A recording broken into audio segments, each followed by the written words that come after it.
Welcome to the Daily Editors Podcast, the podcast that covers and has conversations about the landscape of media, the landscape politics, and landscape of economics. And today, of course, we are joined by esteemed editors and reporters, and the man, the myth, the legend, at the far right. And next to me is Mkirima himself, the man from the mountain. He's in the building. He's in the building. Yes. And of course, our economic editor, Njogu. Gentlemen, introduce yourselves. You can talk, Kareithi. Okay.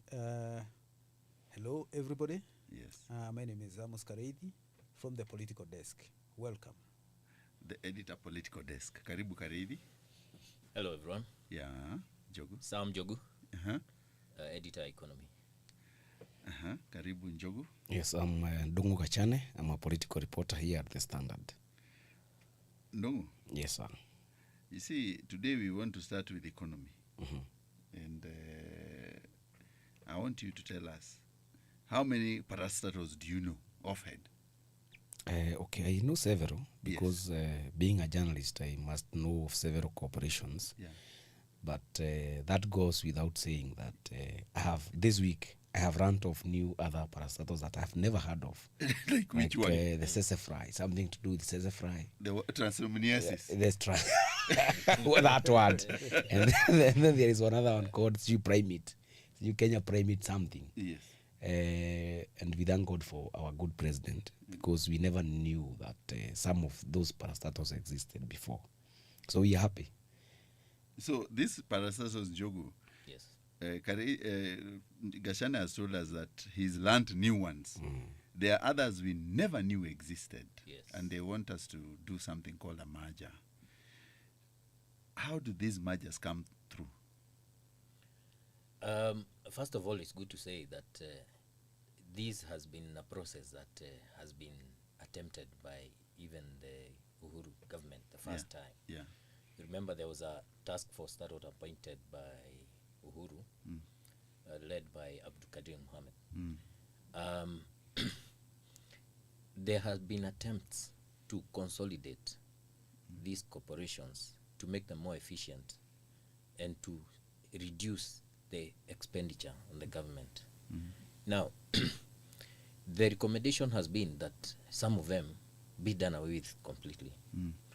Others can be privatized, given to be sold or whatever, or managed by the private sector, so that the government will have a little hand in their operations, because they have been really expensive on the government.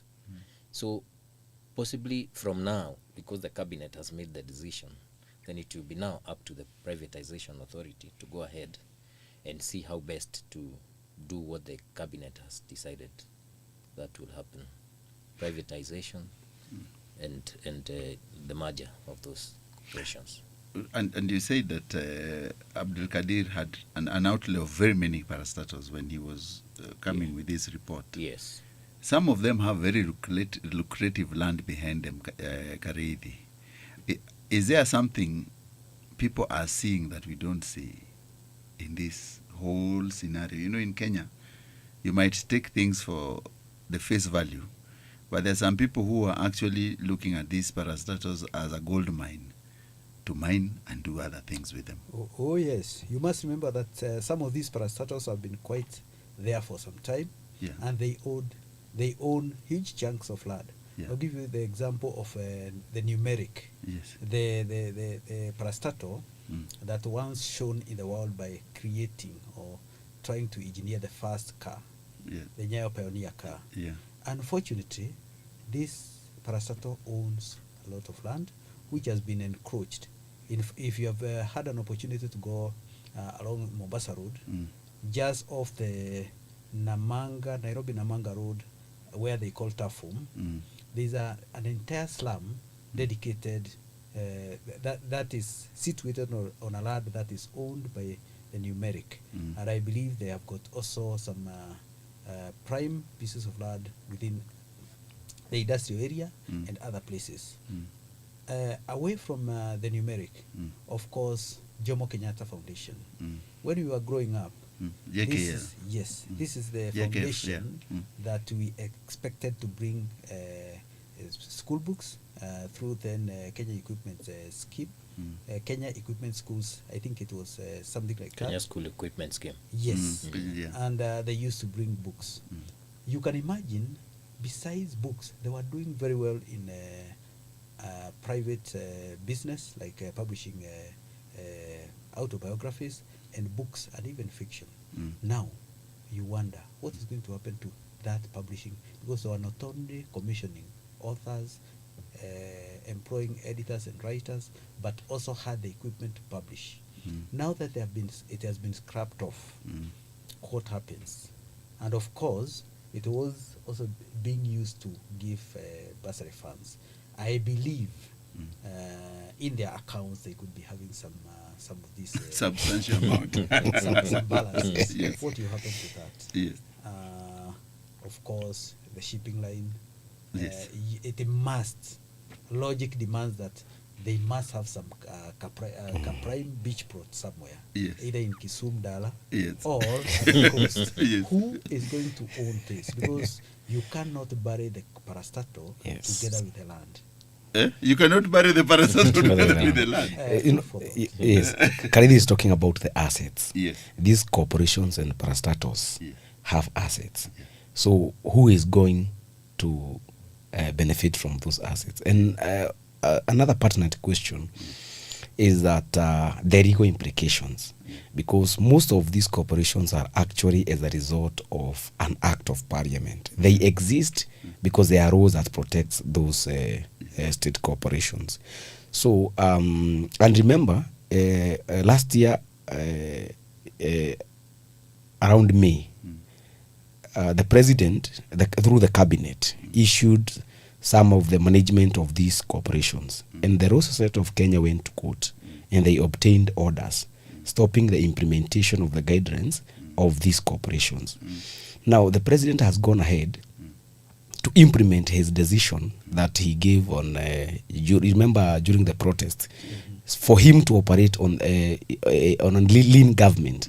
That is when the idea of dissolving and merging these corporations emerged. Now, what about the law? Were they not supposed to, first of all, introduce amendments of the State Corporations Act so that the law can be amended to ensure that these corporations, the legal implications of emerging from these corporations are dealt with? And that is when questions and concerns by Mr. Kareithi here will be dealt with. What about the assets, the debts, you see, and massive job losses? Is there massive job losses, Njogu?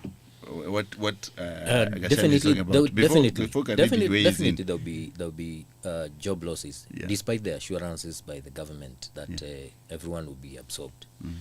Because for some of those positions, people will go home. If you had a CEO here and that corporation is merged with another, do you have two CEOs? Who will step down for the other? One will be a member of the department. Some of those things. There are some positions where you can't have two Yeah. in the same company. So some people will go. Maybe many of those junior, mid-level could be absorbed elsewhere. But then, up to how many? Because again, then what problem will you be solving? If you absorb them, you are merging them to cut costs. Yeah. But then again, you absorb the same number of people within the public service. So what are you They saving? would have meant the same. You know, what are you saving? There are some costs, yes, that maybe in real estate, like for rent and things like those, operational, like vehicles and something. Yes, right? But most of those expenses, you will carry them along with you. So in terms of cost savings, maybe minimum. Efficiency, yes, that could improve efficiency, because some of these farms have been doubled, they have been doing the same job, two farms doing the same thing. Yeah, others have just been dormant, they have not been doing anything much. Kareithi, Njogu is saying some farms have been dormant. The president has a mandate to actually cull them off. Before we go to culling, let's come back to earth. We live in very interesting times. Are we in heaven? In what some scholars would call Yes. living in nchi ya kusadikika. Yes. Because right now we are being told no jobs will be lost.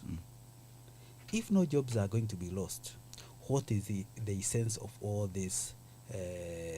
One can call it even a circus. Because if you just merge, moving one chair from there to here, what problem have you solved? And again, we are being told that this has been decided, the merging. Already, some organizations like Kenya Water Towers. the Water Kenya Water Towers Towers. Authority, yes. The workers have been moved to Ministry. to the ministry. Yeah.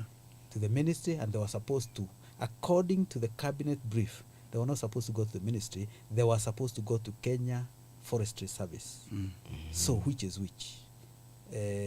How this is happening at a time, even when the process has not yet started, according to the brief. So it's like we are running.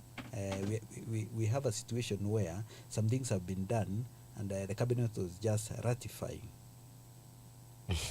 It was rubber stamping. It is just a rubber stamping, something Just which has for- already been done. Yeah. And if truly we do not get rid of the excess staff because of the wage bill, then there is going to be a huge problem, because it's like you just transfer the funds which were being allocated to the various parastatals and corporations. They are now being transferred elsewhere, where the workers are going to be paid for doing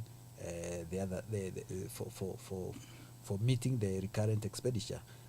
And even if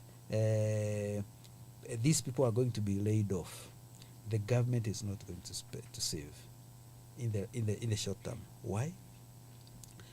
To pay off all these people, you are going to send home. Is a lot of Unless you are criminally minded, you cannot send them home empty-handed. You must give them gratuity. You must, because some of them had legitimate expectations. Maybe they expected to serve for 5 years, 10 years. Others had what is called permanent and pensionable. There is certain amount of money they expect. Honesty. Do you believe that the government has got some funds somewhere where it is going to pay the gratuity and also the pension? I Food think. for thought. But before we unpack that, Kareithi, you know, this government has always been with various scandals. Could this be the beginning of a big scandal where, you remember the maize scandal in the previous regime where guys were going to NCBA and picking maize and selling to the same government? Thank you. Could it be that this government has devised a method where a few individuals will buy these companies for a song and then transform them into private organizations just to make money out of the government? Some could be, some of them are being destined to the graveyard to maybe cover up some of the scandals. Yeah, We have not yet solved the mystery of the edible oil scandal. yeah, You remember KNTC was in the middle of that, yeah. and there was also serious wears scandals like a suit. You cannot have National Cereals and Produce Board Yes. without a scandal. Yes, Every season means a new scandal. yes. Whether you are distributing fertilizer, whether you are buying maize from farmers, whether you are importing, and then all manner of things. Yeah. So all these things have not been resolved, and I believe there are some pending cases where some people are supposed to have eaten so much from oil, which was in any way found to have been unfit for human consumption. Njogu, You actually need to go back to the issue of remember when the country was awash with the news that President Ruto is seeking to privatize some of the corporations, and again people went to court, and that was put to a halt. So as you say, and as Mr. Kareithi says here, it could be a way of trying to get away with some of the scandals that has actually fallen to some of these corporations. So, well, some other people may say that the president is smart and he means well to the country because he is geared to reducing the wastage of public resources. But if you look at it critically, there are so many questions that need to be answered, and there are so many steps that are supposed to be followed before the cabinet reaches to a point of ratifying these moves. So are you trying to say that our God-given president? Yes, you see, our God-given president is instead of climbing a tree, it is supposed to be from the bottom. From the bottom. Yes. He is actually climbing it from the top. Our God-given president has decided. No. What we need to remember is that yes, this is not going to happen within a day. Yes. This is a process. yeah, So some of these mergers, as much as Duale just jumped the gun and went and dissolved one of those water towers. Yes, the Water Towers Agency. I think it had 113 people. Staff, yes. Yeah, so that one maybe it's easier to do, but for others it will be quite a bit of work, especially where there is going to be a merger. So we wait and see how they are going to do it. And you see, you see others that state agencies that they have tried to privatize, like Hilton, Intercontinental. As much as they are not fully owned by the government, those are assets that are still out there. They are trying to dispose, but they have not managed to dispose. So for those that will be discarded and their assets sold, it's going to take some time. These mergers, of course, will also take some time. There are certain issues that are arising from these mergers and dissolution and reorganization. And in one aspect, Kenyans can celebrate because some of these organizations were just being used to get money for bogus licenses. Like for you to abstract water, you had to pay Warma, you have to pay some other organizations, and what this money has been doing, nobody knows. Maybe this will ease the burden of Kenyans who have had to pay for a lot of to pay fees to some of these regulatory authorities, which seem to have been thriving for the singular mission of extorting or collecting money. Let me not use extorting because it is a bit harsh, Yes. but collecting money Yes. from Kenyans who can ill afford to pay another penny. So Yes. it's going to be a relief on one side, but at the same time there may be some there may be some chaos, because what are you going? You remember some of these organizations have been used as a pad or a home for the aged for the politicians who have fallen out of favor. I was coming there. Because that is where they were being put. It is like a place where they were going to get some retirement, not retirement, It just is something to chill, to somewhere see to chill. not even to chill, Yes. just a bone. You know, a bone is not supposed to have meat, Yes. but to keep a dog dog busy, Yeah. you give it a bone and then it will go through the motions of eating meat. Because, yeah, you may have, but some of these organizations, when you are a board member or a chairman of an organization that meets 4 times a year, Yeah. and you get an allowance of, say, 10,000, Yes. you cannot call that employment. But of course, you remember there is also influence peddling, there is entrepreneuring, Yes. and so some people thrive from that. But by and by, there is going to be gnashing of teeth among some of the beneficiaries, because they were rejected by the people, they were promised posts by the administration, they were sent to a retirement home, but now the retirement home Has is been being folded closed up down. without any notice.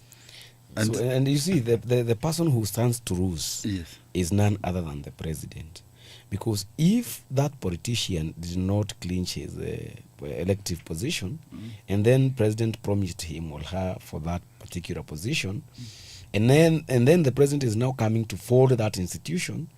The president is only attracting rebellion from these Individuals. political rejects who he awarded to ensure that he has no opposition or much noise. So it is like counterproductive, and it is going to also to hurt the president, because the more these political rejects, or as Kareithi has called them, Retirement. the retirees, Yes. they are going to give the president sleepless nights. So there are legal, political, and even social implications to this particular strategy. This incident you're saying, Kareithi, there's a gentleman and a lady who are in who had been posted to these two parastatals.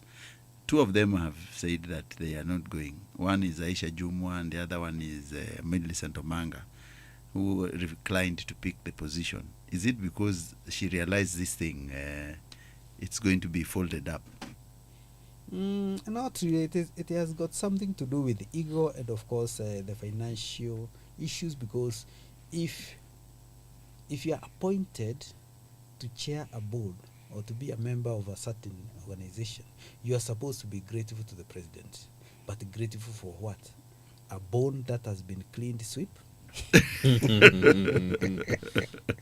And then remember, Yes. every time there is the president wants to show the people who are benefiting from his magnanimity, you must put on your best shoe and suit, makeup, and appear wearing a huge smile. Otherwise, you appear to be ungrateful.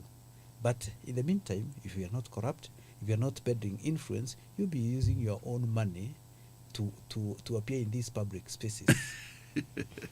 So when those people are actually given those positions and then decline, probably it may be because of financial reasons, because I'm being given a board to chair a board.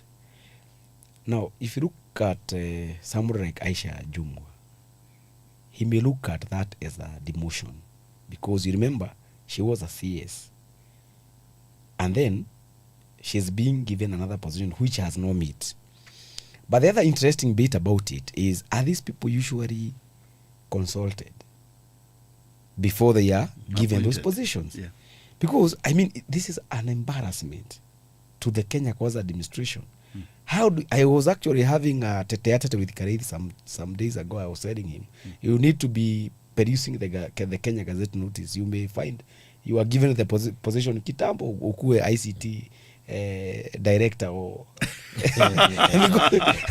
because these positions, I think they are being dished without these people being consulted, and it is such an embarrassment to the state, because I believe they are supposed to have done due diligence before announcing that so and so is being appointed for this position. See, the way I see it, Yes. the way I see it, these people declining those positions, we are better off. Why? Because this habit of giving people board positions just because they are your followers, that this one and that, they will not add any value to that company. Yeah. Boards are serious institutions Yeah, they within the companies. So you cannot tell someone to come and chair the board. That person is, when someone chairs the board, means that they are the ones who are leading the policy and everything of that organization. So you cannot just appoint anyone. A reject, a political reject. A political reject, then you bring them, tell them, go and chair that. So the taxpayers, citizens are better off with these people not being there. Whether they decline or not, all of them should just be swept out of there. Certain aspects come out from this appointment. One, in more organized societies, a government appointment, or even when universities are awarding these honorary degrees, they do some background. Yes. They will also talk to the person, the target of their the person they want to appoint or to honor. You do not want to be embarrassed by somebody you honor and then they do not want to be honored. That is point one. Another thing is the appointment should be based on one's expertise and skills, so that they are coming into an organization where they will not be embarrassed, but they can add value to the place they have been.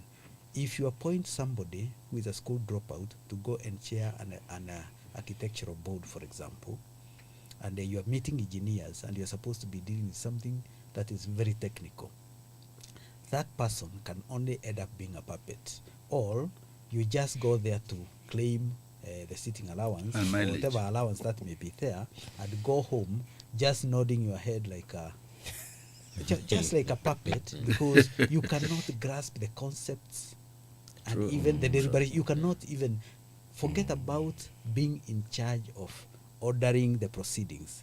You cannot even follow the proceedings, even if they were held in your mother tongue, because the topics are just beyond your reach. It be a kind of perception. Yeah. So as we conclude this topic, Njogu, Yes. what do you think the government will achieve with all this merging, selling, and even just folding up other companies? The government will achieve a lot if it is implemented properly. Yeah. Because You've said properly. properly, Okay. implementation is key here, because on paper we see that it's going to bring results. Because some of these parastatals, even some of them that were not included in that list for now, we know that they have been draining taxpayers' money. We need that money to be put to other uses. So the government will, if they do this well, they are going to save quite some bit of money that will be put elsewhere. Also, they will improve efficiency, because state corporations exist to provide services, not necessarily to make profit, to provide services, which many of them have not been able to do. So if the merger of these, some of them, and the discarding of others is going to improve government efficiency, that is something that is welcome, and it is possible if it is done well. Okay. So you've said it is possible when if it's done well. I Yes. want to move into a different topic, Kareithi. And let me start with this man next to me. Uhuru Muigai, son of Kenyatta, the other day was in a burial, and he said that even Ngina should join these Gen Zs and stand for their rights. For their rights, yes. Because this country needs people to take care of their nation. Yes. If you are privatizing company, let the Gen Zs have a say in them. Okay, what I made from Uhuru's remarks Yeah. is that we were duped to believe that there was some kind of political partnership between him and President William Ruto. But they were smiling when they were at Ishaweli. Praying True, to the true. gallery. They were just doing it for camera. And the fact that the two issued separate statements, contradicting statements, Yeah. because one of them was telling us that they have agreed to be working together because of the better of this country, for the good of this country. They also said that they have talked about Raila Odinga's AUC chairmanship bid. But when things became hot Yes. in social media, who released a statement. He said that some of the things they talked about with Ruto included having a robust opposition, and he also talked about the government not being so hard on their critics. That tells you that these people were not actually reading from the same page. And we also have people, if you read yesterday's Standard, you see that some of people who may be in the know say that the meeting was convened because of different purposes. But because of creating a perception that although I have lost Gachagua, I have gained Uhuru. Remember, these two come from Mount Kenya. Because of creating that perception, there are claims that the president, unfortunately, could be trying to create a narrative that Uhuru is also part of the broad-based I heard you call it bread-based the other day, but Yeah, I call it broad-based because I think the I think president it's bread-based. is broad-based because the president has good intentions. Yes. So that war of words, Yeah. exchange of words between the president and now the former president and President Ruto tells you that these people did not agree on anything. One is talking about urging the youth and even his daughter to join the Gen Z movement.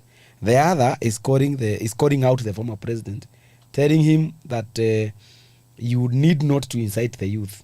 In fact, you are to blame because you did not equip the youth. These exchanges show that either media, as media we were duped. You remember I talked about in the other podcast, we were calling them Uhuru's men. Yes. And I deconstructed that statement and say these people who are given these positions are not Uhuru's men. Yeah. And I say that Kafogo is part and parcel of the Kenya Kwanza coalition. You remember he's a principal. Yes. Then this other guy, Ricky Nyajui, although he was in Azimio, he has his party, political party. Yeah. But probably they were given these positions to create a perception and narrative that you see these sons of Mount Kenya have been brought in this government Yes. thanks to Uhuru. But if that was the case, and remember when Uhuru talked about those issues, it was the day that these people were being sworn in. Yes. Was Uhuru trying to say I don't have a hand In this. in these guys. people? So, are you trying to say, and I'll push it to Njogu, is Uhuru Kenyatta grinding an axe with the president, or is it for the show? Is it that they're together, that they want to show the Mount Kenya, to pacify Mount Kenya, that I'm not with this man? Politicians, they say they are no permanent enemies. Yes.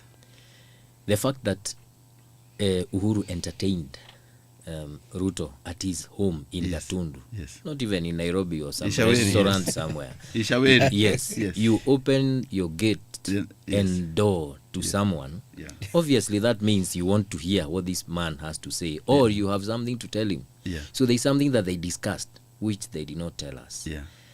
So over time will tell. But I think it's for sure. My opinion is that this is just for sure. These people Yes. are together. They were together for 10 years. They were together for 10 years. You are trying to say they're just conning us. They are conning us. They are conning us. Njogu has said these two men are conning us. All politicians are con men. And in fact, Yes. if you have been listening keenly, Yes. you may get your answer from what Gachagua said. Mm. And that is how all politicians operate. Yeah. I'm not saying that Gachagua is a truthful man. He says But he's a he is. truthful man. Even if he is. Him he is said- men, truthful men. He said Yes. that he was being given a script to go and read, and then it will be used to hammer him. Yes. Politicians may say this when they mean the opposite. When those two men met, Yes. only heaven knows why they met, what they discussed, Yes. and why they said what they said. Mm. And I'll go back to what Njogu has said. Who knows? Even the fact that Ruto is the president Yes. could have been manufactured by the two, pretending to be enemies, embracing somebody else, that Yeah. is Raila, Yeah. so that you can drive the critical masses to see things the way you want to see them, not the way they are. Yeah. How do you explain Mm. that at a time, I'm now coming to Raila, at a time the country was almost going up in flames, Yes. agitating for his, Raila Odinga's stolen election. He was busy negotiating with Yes. the man Who has stolen. he is supposed to be ousting in the streets. That they could actually sit down Yes. and hammer a deal when the tear gas plumes Yes. wafting all over the cities. Yes. Tells you that what you see is not what you get, and what you get is not what you have seen. They have got the capacity to manufacture narratives, do all manner of things, and still come out and pretend to be friends or enemies for the benefit of the gullible voter out there. So is Gachagua the beneficiary of this big fallout with Uhuru? And Uhuru has come clearly, by the way, saying that the Gen Z should stand up. Uhuru, all his life, had an opportunity to strike a blow for the youth. Eh? He always had an opportunity as a deputy prime minister, as a minister, as a president for 10 years. Was that evident during his time? Did he champion the cause for the Gen Z? Your answer is as good as mine. Is there any empirical evidence? Zero. Uhuru stands for Uhuru and the dynasties and the political class. And that is why if your daughter today Yes. or your son is having a marriage, Yes. you are not likely to see him. If the daughter of the political enemy is marrying today or a son, you see him there wearing a hat. Because like Rijiro said, Yeah. all these guys are cousins. And they are all forever plotting against you. Not plotting to benefit you, but to exploit your ignorance so that they can continue in their domination. The moment you realize what they are up to, you never take them seriously. All they are doing is just for show. So this Gen Z, but you remember the president said, I always like Kareithi gave him the name, our God-given president said that Gen Zs are, he brought one in cabinet, it's called Muga, Eric, and he said that he'll negotiate and talk to them. Yes. And now Uhuru is telling the president that this Gen Z should stand up against you. Yes. And do you think Gen Z has a future towards this declaration? Well, first of all, I believe if these people are together, as the editors are saying, I believe at one point, one did not meet his part of the bargain. And that is why they are now issuing different statements aimed at hitting at each other. That said, yes, the president appointed one of the Gen Zs from Meru to head, I think, the water docket. But did he implement the Gen Z's demands? Yes. He did not. Yeah. So, in as much as I agree that these politicians are cousins, they are together, when things do not go their way, that is when they hit at each other. And probably they write a message. Leo nitakulima. Tuliongea kuhusu our parks and retirement, but huku hujatimiza. Leo utasikia ile statement natoa leo. Then they hide behind Kenyans to express their anger and frustration and dissatisfaction against the other. So the Gen Zs, I would say, are on their own. Because even if that guy was given the docket, the water docket, how is that benefiting the Gen Zs? So if you are given a docket, if we cry, and if we start hitting at the government, and one of us, for example, Gachane is appointed, Gachane's appointment will not benefit you guys. It will benefit Gachane, his family, and his other damsels. Actually, what he's saying, you do not need to appoint Gen Z to these high offices, because ask yourself, who is a Gen Z? Yes. Remember, when you're answering that question, not to me but in your soul, the Gen remember, Z is a young man of just like old fools grow old, even Gen Zs, they will also grow old. So it is a form, it is not a permanent state.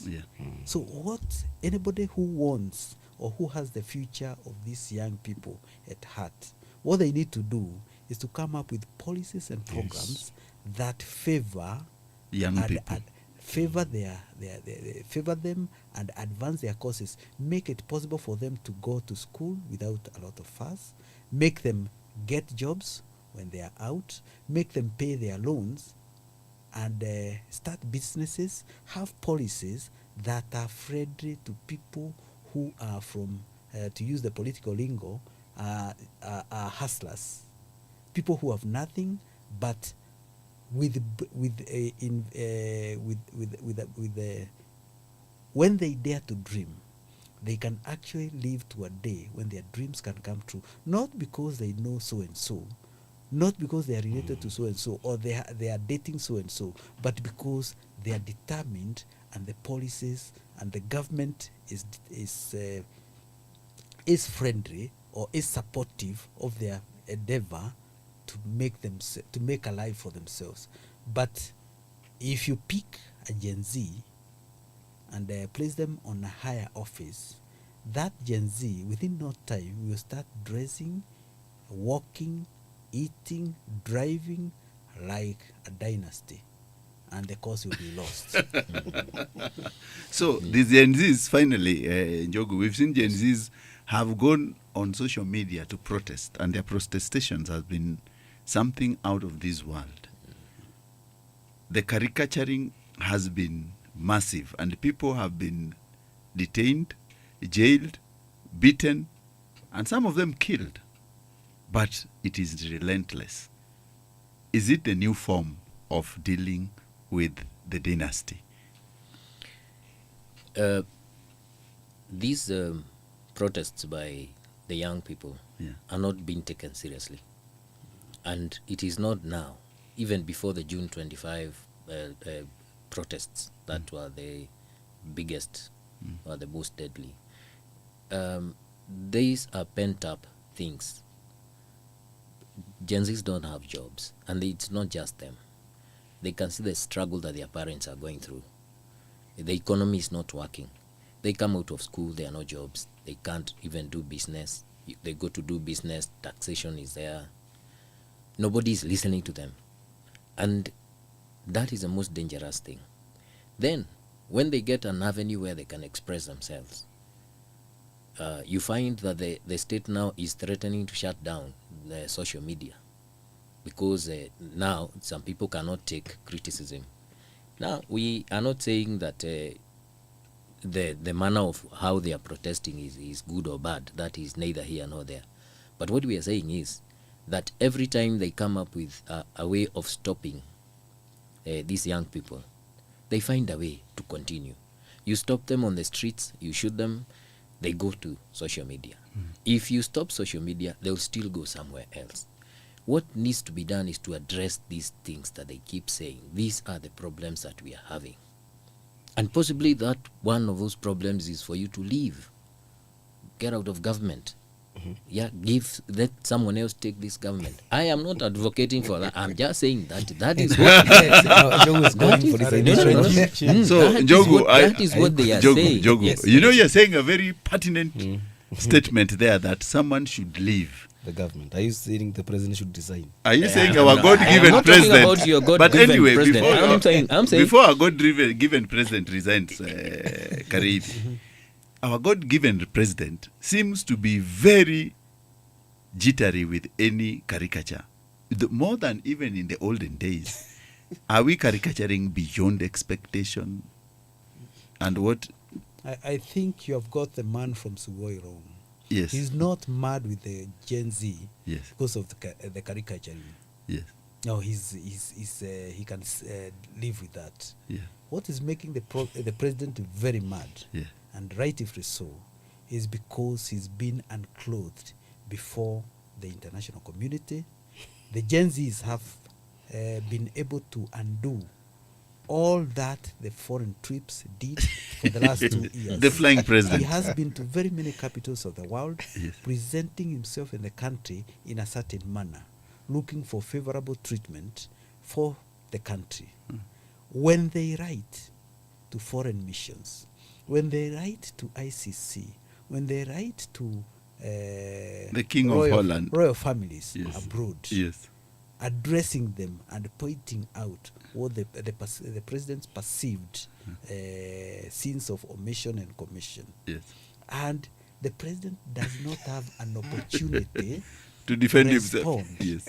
Yes. Sometimes he does not even know that bad things have been said against him. How is he expected to? And he has no idea.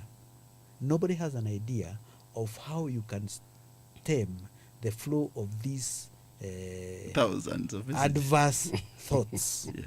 which are critical to his administration and to his person, from flowing out of the angry souls of these youths Yes. to foreign capitals and to places where he would want to be treated with esteem. That is very frustrating. Yeah.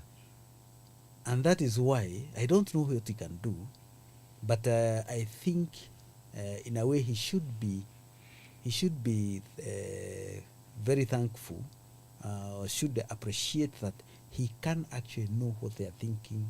This breed of Kenyans are thinking about him, because the moment you suppress those feelings and bottle them up, you do not know how they are going to manifest themselves.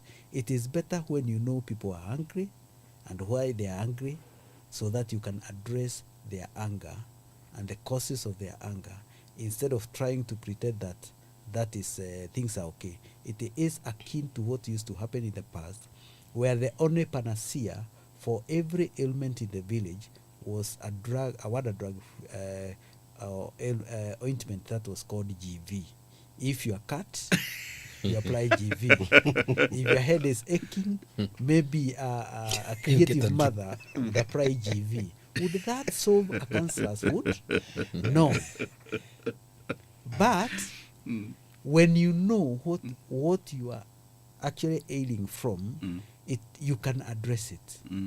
But if you do not, and you want to apply Vaseline or Remis to a wound that is festering inside, when it blows off, you are likely to lose your limb and your life. I think the president also needs to attend anger management lessons, because he seems very intolerant to criticism. Although Kareithi has aptly put it that probably he is fearing how he's being undressed, especially out there, because if he thinks that suppressing the youth and criticism is the solution, then the youth will only exacerbate the situation. They will only become harder. So the best way to solve what this youth wants, and but actually it's not about youth, it's Kenyans.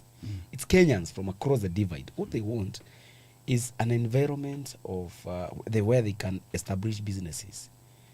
Not this issue of liaising with some agents there, Saudi Arabia, and telling us you have secured jobs, watchman.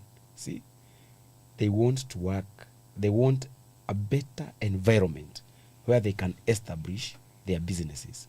If he does not do that, lecturing parents on how to bring up their children will not help. The only thing he can do is to understand what these people want. And if he does not do that, more letters will be written. And his name is going to be sold out there, which is unfortunate. So, gentlemen, as we end this podcast, we've talked about our God-given president. And, of course, Njogu's statement is that if you cannot do it right, then you step up. Zakayo either ashuke ama afanye kazi. What is your last statement, Kareithi? The last statement would be, it has been 2 years and some months. The campaigns are long gone. Ruto, the politician, triumphed. He captured power. It is now time for Ruto, the manager, the president, the leader, to take charge.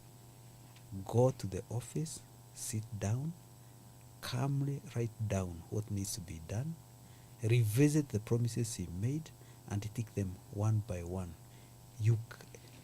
Even if he has, time is inelastic. It is not infinite. It is finite.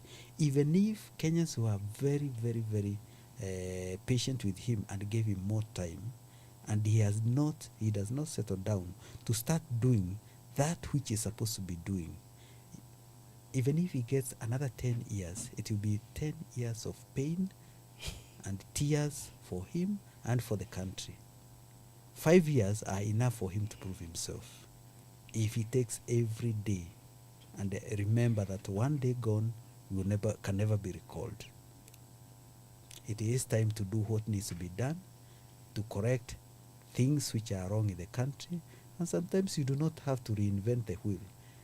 Do not demolish every institution, every department or sector to remold it in your own image. It may be, it will have very bad consequences. Sometimes it is better to repair a car that is moving than to overhaul and look for a mechanic who may come and cheat you and leave your car sitting on stones, never to move again.